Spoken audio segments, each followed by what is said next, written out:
Hello and welcome to talking football today. আর আজকের এই ভিডিওতে আমরা আলোচনা করব ইন্ডিয়া ভার্সেস বাংলাদেশ ম্যাচটির সম্পর্কে। তো ভিডিওটা ভালো লাগলে লাইক এবং শেয়ার অবশ্যই করে দিও, এবং তোমরা যারা এখনো এই চ্যানেলটাকে সাবস্ক্রাইব করোনি, কিসের ওয়েট করছো, অবশ্যই সাবস্ক্রাইব করে নিও এরকম ডেইলি ইন্ডিয়ান ফুটবল আপডেট পাওয়ার জন্যে। তো চলো বন্ধুরা, আজকের এই ভিডিওটা আর দেরি না করে শুরু করা যাক। তো বাংলাদেশের বিরুদ্ধে বা বাংলাদেশের সাথে আরো একবার ড্র করলো ভারত। অনেক রকম আলোচনা আমরা করতে পারি এই ম্যাচটা থেকে, আমরা পজিটিভ আলোচনাও করতে পারি, আমরা বেশ কয়েকটা নেগেটিভ আলোচনাও করতে পারি। তো ডিটেলসে আসার আগে অবভিয়াসলি তোমরা তোমাদের রিয়াকশনটা, তোমাদের কি ফার্স্ট ইমপ্রেশন অবশ্যই কমেন্ট সেকশনে জানো, যে তোমরা কি ভাবছো এই ম্যাচটাকে নিয়ে। আমাকে যদি জিজ্ঞেস করো তো আমি বলবো it was the disappointing result for India, considering ইন্ডিয়ার যেই স্ট্রেংথ রয়েছে, ইন্ডিয়া এই মুহূর্তে যেই লিগ স্ট্রাকচার ইমপ্লিমেন্ট করেছে, ইন্ডিয়ার যে ফিফা র্যাঙ্কিং রয়েছে, এগুলো সবটাই কিন্তু একটা জিনিসই ইন্ডিকেট করছে, সেটা হচ্ছে যে India is a dominating side than Bangladesh. ইন্ডিয়ার এই ম্যাচটা খুব ভালো রকম ভাবে জেতা উচিত ছিল, considering the way they played, they dominated position, they dominated Bangladesh. But কোনোভাবেই কিন্তু যেটা এটা ফুটবলের নিয়ম, যে জাস্ট পজিশনাল বেসড ফুটবল খেলছো বা তোমার কাছে বেশি পজিশন আছে বলে, বা তুমি ডাবল পাস খেলেছো তোমার অপোনেন্টের থেকেও, সেটা তোমাকে রেজাল্ট দেবে না। দেবে তখন যখন তুমি এই যে পজিশন নিয়ে এই বল রেখে যখন তুমি অ্যাটাক তৈরি করবে, যেই টেম্পোতে তুমি অ্যাটাক তৈরি করবে, যত বেশি তোমরা চান্সেস ক্রিয়েট করবে এই বল নিয়ে তোমরা কি করছো, সেটাই তোমাকে রেজাল্ট দেবে। সেখানে আমাদের ভারতীয় ফুটবল একটা নতুন রকমের স্টাইল ইমপ্লিমেন্ট করার চেষ্টা ইগস্টি ম্যাচ করে আসছেন লাস্ট 2-2.5 বছর ধরে, এবং সেটা এখনো কিন্তু ইমপ্লিমেন্ট তিনি করতে পারেননি। তিনি এক্স্যাক্টলি কি প্ল্যানিংয়ে এই দলটাকে খেলাচ্ছেন সেটা আমার কাছে এখনো পরিষ্কার নয়। একটা জিনিসই পরিষ্কার, তিনি যেটার উপর সব থেকে বেশি ফোকাস করছেন সেটা হচ্ছে পজিশন রেখে গোটা 90 মিনিট আমাদের কাছে বল থাকবে, এবার সেই বল নিয়ে আমরা কি করব সেটা আমাদের হাতে। এটা হচ্ছে ইগস্টি ম্যাচের পাতি গেম প্ল্যান। হয়তো আমাদের থেকে বেটার যে ন্যাশনাল দলগুলো রয়েছে তাদের এগেনস্টে এই গেম প্ল্যানটা ইমপ্লিমেন্ট করা যায় না বা যাওয়া সম্ভব নয়, বাট আমাদের থেকে নিচে যেই দলগুলো রয়েছে, যেরকম বাংলাদেশ, আফগানিস্তান, শ্রীলঙ্কা, ভুটান, নেপাল, এদের এগেনস্টে, কারণ এখন আমাদের সাথে এদেরকেই কম্পেয়ার করতে হবে, আমরা আমাদের সাথে আর অন্য কোনো বেটার নেশনের সাথে আমরা আমাদেরকে কম্পেয়ার করতে পারি না। সো এদের এগেনস্টে আমাদের ইন্ডিয়ান ন্যাশনাল ফুটবল টিম সবসময় বেশি বল দখলের একটা চেষ্টা করে, এবং বেশিরভাগ ক্ষেত্রে কিন্তু সেটা তারা করতে সফল হয়। কিন্তু যেই টেম্পোতে ম্যাচটা খেললে ম্যাচে ফেভারেবল রেজাল্ট একটা দল পেতে পারে, সেই টেম্পোতে আমি কখনোই এই ভারতীয় দলকে খেলতে দেখিনি। ডেফিনেটলি বাংলাদেশের এগেনস্টে ভারতের কাছে বল বেশি ছিল, বল পজিশন আই থিঙ্ক বোধহয় 68% ছিল, 12টা শট তারা রেখেছে, 8টা শট অন টার্গেট ছিল। সেখানে বাংলাদেশ কিন্তু 32% পজিশন নিয়েও 7টা শট রেখেছে।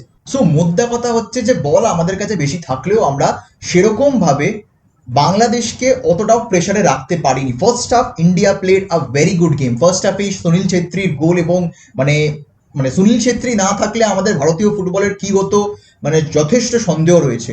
বাংলাদেশে আজকে সেরকম কোনো স্ট্রাইকার নেই বলে বাংলাদেশ আজকে এই ম্যাচটা ড্র করেছে। বাংলাদেশের কাছে যদি একটা সুনীল ছেত্রীর মতন স্ট্রাইকার থাকতো, তাহলে বাংলাদেশ কিন্তু আজকে বেরিয়ে যেতে পারতো ম্যাচটা থেকে পুরো 3 পয়েন্ট নিয়ে, কারণ বাংলাদেশ কিন্তু অনেক ইজি চান্সেস মিস করেছে। তো সেই কারণে কিন্তু সুনীল ছেত্রী এই নিয়ে যে কতবার কত কোচের চাকরি বাঁচিয়েছে, এবং ইগস্টি ম্যাচকে কতবার তিনি বাঁচিয়েছেন, সেটা রেকর্ড রাখা প্রচন্ড কঠিন। তো আরো একবার কিন্তু ইগস্টি ম্যাচের চাকরিটা তিনি আপাতত বাঁচিয়ে রাখলেন। আমি জানি না কতদিন এই ইগস্টি ম্যাচের ওপর ভরসা আমাদের টেকনিক্যাল কমিটি করবে। I am not in the favour of Igor Stimac, পরিষ্কার বলে দিচ্ছি। এক সময় ছিলাম, এক সময় মনে হতো যে আরেকটু সময় দেওয়া দরকার এই কোচটাকে। কোথায় সময় তো পেলেন না এই কোচ। প্লেয়ারদের সাথে ট্রেন করার বা একটা নতুন স্টাইল ইমপ্লিমেন্ট করা হচ্ছে, সেই স্টাইলটার সাথে মানিয়ে নিতে সময় তো লাগবে। সেই কারণে ইগস্টি ম্যাচকে অনেক দিন আমি সাপোর্ট করেছি যে এই কোচকে সময় দেওয়া উচিত। বাট আলটিমেটলি যত দিন যাচ্ছে তত যেন বোঝা যাচ্ছে ইগস্টি ম্যাচের নিজস্ব কোনো গেম প্ল্যান নেই। এই ভারতীয় দল এক্স্যাক্টলি কি টেম্পোতে ফুটবল খেলবে, কি স্টাইলে ফুটবল খেলবে, সেটা এখনো কিন্তু আমাদের কোচের কাছেই পরিষ্কার নয়। তো যাই হোক, সুনীল ছেত্রীর গোলে আমরা এগিয়ে যাই, এবং এখানে অনেকে বলবেন যে উদান্ডা সিং আজকে যেহেতু অ্যাসিস্ট করে ফেলেছেন, সেই কারণে উদান্ডা সিং এবার আরো বেশি তার জায়গা পাকা করে ফেললেন তার ন্যাশনাল দলে, এবং উদানটাকে নাকি লেফট উইং থেকে খেলানো হচ্ছে। এবং যতক্ষণ উদানটা লেফট উইং থেকে খেলেছে, পুরো লেফট চ্যানেলটা কিন্তু পুরো সাইলেন্ট ছিল। সুভাশিস এবং উদানটার মধ্যে ফার্স্ট হাফটা আমার একদমই ভালো লাগেনি। যেই মুহূর্তে কিন্তু মানে উদানটাকে রাইট চ্যানেলে নিয়ে যাওয়া হলো, যেটা তার ডমিনেন্ট সাইড, সেই মুহূর্তেই কিন্তু দেখা গেল কি একটা চান্স উদানটা পেলো, কাট ব্যাক করে ভেতরে পাসটা দিল সুনীল ছেত্রীকে, সুনীল ছেত্রী গোলটা করে দিলেন। তো ব্যাপারটা হচ্ছে সুনীল ছেত্রীর বল সাপ্লাই এলেই সুনীল ছেত্রী গোল করবেন, এটা একটা পরিষ্কার ব্যাপার। কিন্তু বল সাপ্লাই দেওয়ার জন্য যে ক্রিয়েটিভ মিডফিল্ডার, সেই ক্রিয়েটিভ মিডফিল্ডারের অভাব তো আমাদের এমনি ন্যাশনাল দলে রয়েছে। আমাদের ভারতীয় ফুটবলে ক্রিয়েটিভ মিডফিল্ডারের অভাব প্রচুর।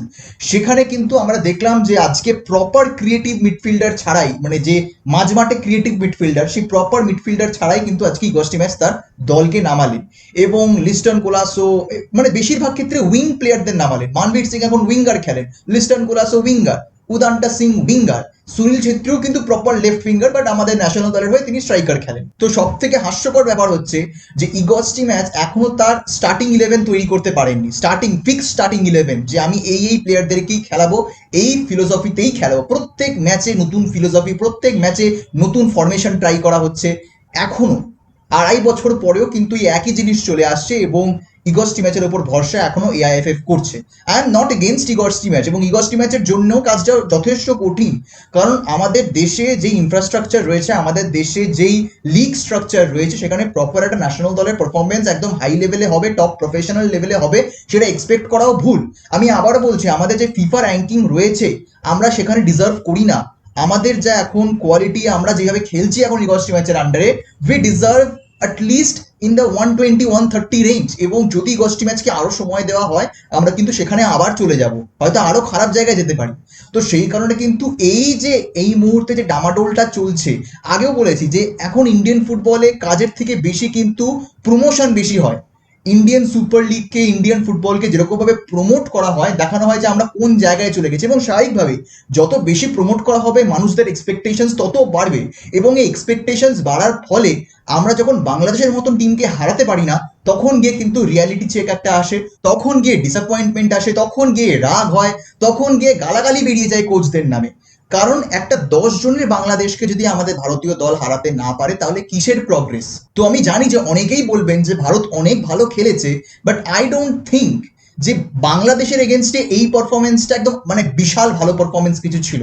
হ্যাঁ, যদি আমরা আজকে 2-1 গোলে জিততাম বা 3-1 গোলে জিততাম, তাহলে অবভিয়াসলি আমরা বলতাম যে যেই স্টাইল অফ ফুটবল ইন্ডিয়া খেলেছে, যথেষ্ট প্রশংসনীয়, রেজাল্টও পেয়েছি, ভালো টেম্পোতে ম্যাচটা হয়েছে। হ্যাঁ ঠিক আছে, বাংলাদেশকে হারানো কোনো বড় ব্যাপার নয়। মানে আমরা আজকাল এমন জায়গায় আমাদের এক্সপেকটেশনসকে নিয়ে চলে গেছি, যারা মানে সত্যি মানে কনসিস্টেন্টলি ইন্ডিয়ান ফুটবল ফলো করছেন এবং রিয়ালিটিটা জানেন, আমরা এমন জায়গায় নিয়ে চলে গেছি আমাদের এক্সপেকটেশনটাকে, যে বাংলাদেশকে হারানো মানে কিন্তু এখন ইন্ডিয়ান ফুটবলের জন্য বিশাল ব্যাপার হয়ে দাঁড়িয়েছে, যেটা কিন্তু আদৌ হওয়া উচিত নয়।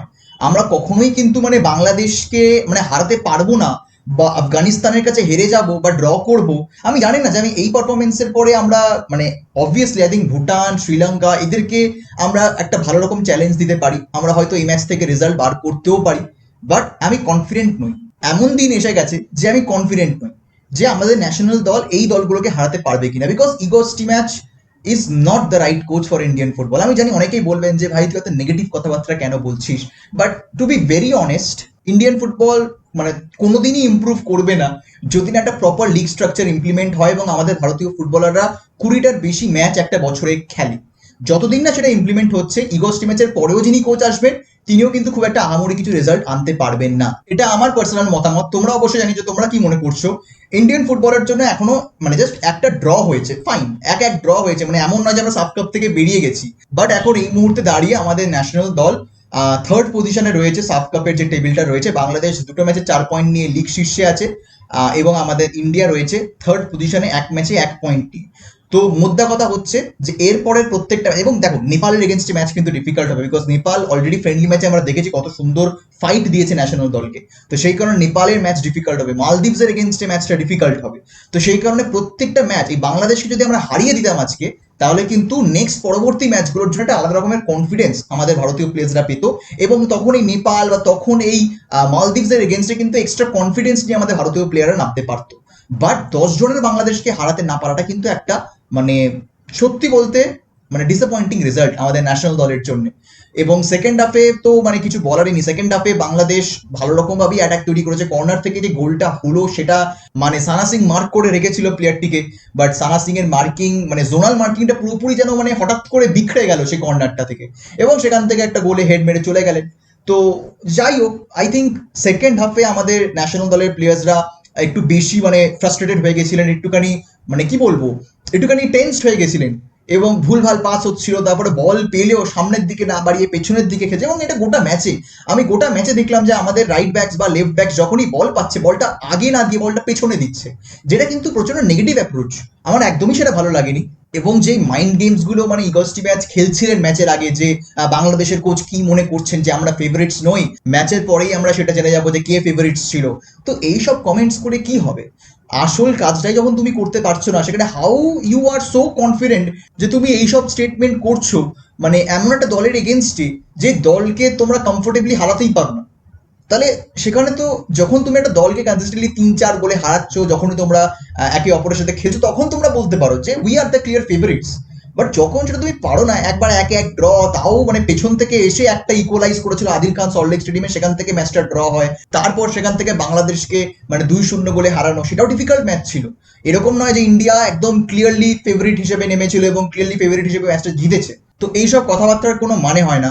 এবং আলটিমেটলি ইগস্টি ম্যাচ কি প্রুফ করলেন এই মন্তব্যগুলো করে ম্যাচের পর, যখন ম্যাচের রেজাল্ট 1-1 হলো, কি প্রুফ তিনি করলেন? এবং he is the king of excuses. Igor Stimac যে ম্যাচের পর যদি তার পক্ষে রেজাল্ট না যায়, এক্সকিউজেস ওপর এক্সকিউজেস মানে শেখা উচিত। মানে ধরো তোমরা যদি তোমাদের মধ্যে কেউ টিউশন কামাই করো বা অফিস কামাই করো, বা ধরো কলেজ গেলে না, স্কুল গেলে না, বাড়িতে আছো, তো মানে পরের দিন গিয়ে ক্লাস টিচারকে বলতে হয় না যে কেন তুমি অ্যাবসেন্ট ছিলে। তো তোমাকে যদি কোনো এক্সকিউজ ভাবতে হয়, Igor Stimac is the right teacher for you. ওনার কাছ থেকে শিক্ষা নিলে তোমরা এমন এমন এক্সকিউজ বার করবে যে ক্লাস টিচারের মাথা ঘুরে যাবে সেই এক্সকিউজের লজিক বার করতে।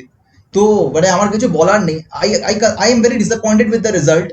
1-1 draw is not something I expected. I expected India to win this game, but it's still we have a lot of games ahead of us. তো এরপরে ম্যাচগুলো থেকে আমাদের 3 পয়েন্ট অত্যন্ত প্রয়োজন। মালদ্বীপস বা নেপালের এগেনস্টে কি রেজাল্ট হবে এখনই বলা মানে যাচ্ছে না, বিকজ মালদ্বীপস অলরেডি কিন্তু আমাদেরকে আগের বারের সাফ চ্যাম্পিয়নশিপের ফাইনালে 2-1 গোলে হারিয়েছে। তো সেখান থেকে মালদ্বীপসের এগেনস্টে আমাদের ন্যাশনাল দল কি খেলবে বলা মুশকিল। নেপাল খুব ভালো ফাইট দিয়েছে, দেখতে হবে নেপালের এগেনস্টে কিরকম ভাবে কামব্যাক ইন্ডিয়া করে। তারপরে পড়ে থাকছে আমাদের শ্রীলঙ্কা। এবারে Sri Lanka is very much 3 points already in the bags, at least I think so. But Igor Stimac এবং আমাদের ন্যাশনাল দল কি খেলবে সেদিনকে ভগবানই জানে। সো আমি বেশি কিছু রিভিউতে বলবো না, because there is not much to talk about.